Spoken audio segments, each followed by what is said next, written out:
Right, let's rewind to 2015. You know, back when the world was less fucked up. Still fucked, just less fucked. Now, I was 16, still in school, and just a horny little shit really.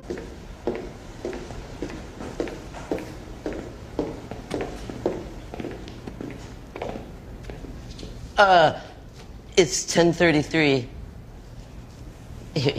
Here. What? Like, no girl had played with little Jimmy yet. Well, not consensually, that is. Kidding! I do not condone sexual assault. Ever. Jeez! That shit got dark for a moment. So, anyway, around this prepubescent age, my life was way more interesting. And every weekend, without a doubt, I would have at least one very tame house party to go to with my friends. And boy did we get wild back in those days. I'm talking alcohol. More alcohol. And this weekend was no different. Noticed when I arrived was the garden was pretty large, with one of those trampolines with a net in the middle, which is important and will be mentioned later in the story. Also, there were loads of bushes and little nooks and crannies for me to pull a girl to one side for some more privacy, if you catch my drift. I wanted to stick my tongue down her throat. Of course, not that this would ever happen, but I think it's important to visualize a desired outcome, no matter how unlikely it seems at the time. Stay positive, folks. But after several, and I mean absolutely no more than 3 strawberry and lime Kopparbergs later, I had developed some liquid courage and was walking, or more likely stumbling, around the party with some actual swagger. And I saw these 2 girls on the trampoline with a guy I didn't know, and I thought, dibs! So I drunkenly clambered onto the trampoline and, no lie, basically bounced on it until the guy fucked off. Aww, it's the persistence for me.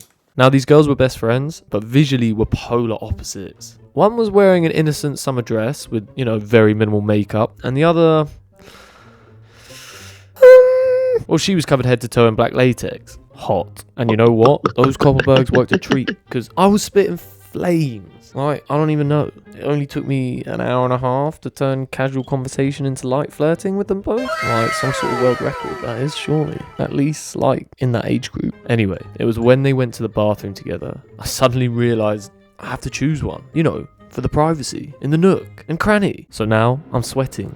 This was a monumental life decision. I couldn't strike out. But after all this internal deliberating, the latex girl actually came back first. And I got with her. And I was gassed. Well played. But then the other girl came back onto the trampoline. And we sat there, in silence, just for a moment. And then I blurted out, "Me and latex girl kissed when you were in the bathroom." Well played.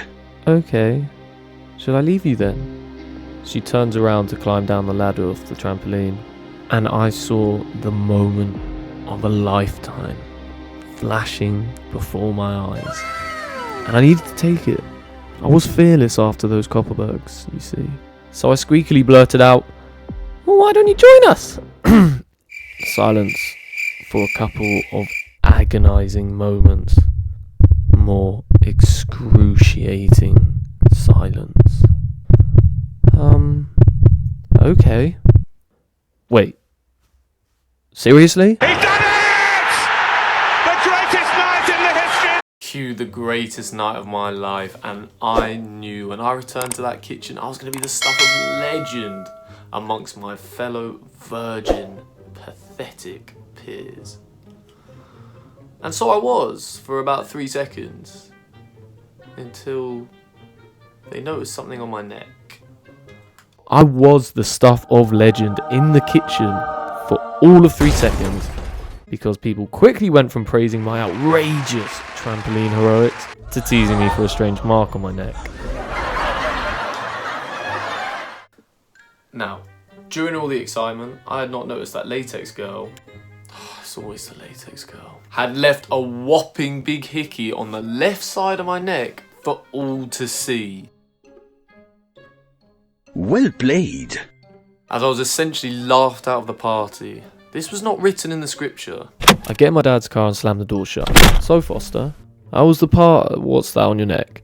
"Hi, Dad. How was your night?" "Mine was fun.